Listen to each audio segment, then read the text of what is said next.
โรงเรียนวัฒนธรรมกลุ่มใหญ่การเมืองกระทรวงป้องกันความสงบ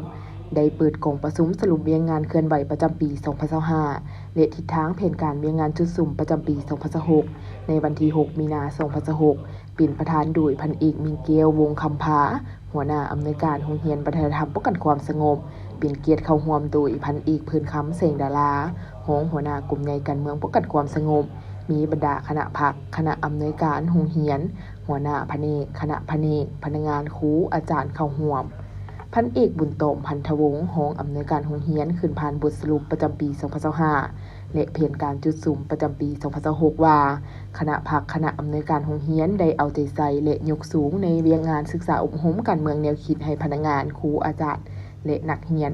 เป็นปัญหาสำคัญและสวดหอยเข้าในทุกโครงข่ายเวียงงานบนพื้นฐานการจัดตั้งเผยแพร่เสื่อมซึมแนวทางนโยบายบรรดามติคำสั่งต่างๆของพรรคของชาติเบารวมเบาเฉพาะเวียงงานการเรียนการสอนและแผนจุดสุ่มเวียงงานวิชาเฉพาะของโรงเรียน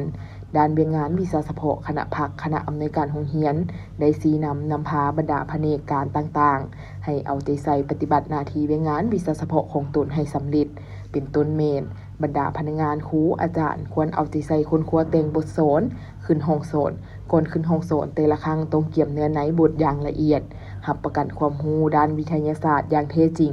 ครูอาจารย์ต้องกำเนิดเนื้อในบทหลักการวิธีสิสอนแม่นต้องรับประกันให้ได้3ลักษณะ5หลักมูลติดพันกับโคแข่งขันสร้างสิ่งแวดล้อมภายในโรงเรียนให้สะอาดจบงาม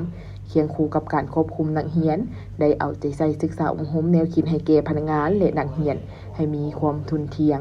โตการนำพามีความหาวหันเอาใจใส่ในการปฏิบัติหน้าที่การเมืองของตนที่การจะตั้งมอบหมายให้คุณครัวแบ่งเวียงงานละเอียดในคุ้มครองหอพักคุ้มครองระเบียบให้ถูกต้องตามระเบียบหลักการเป็นเจ้าการปฏิบัติตามข้อกำหนดกฎระเบียบของโรงเรียน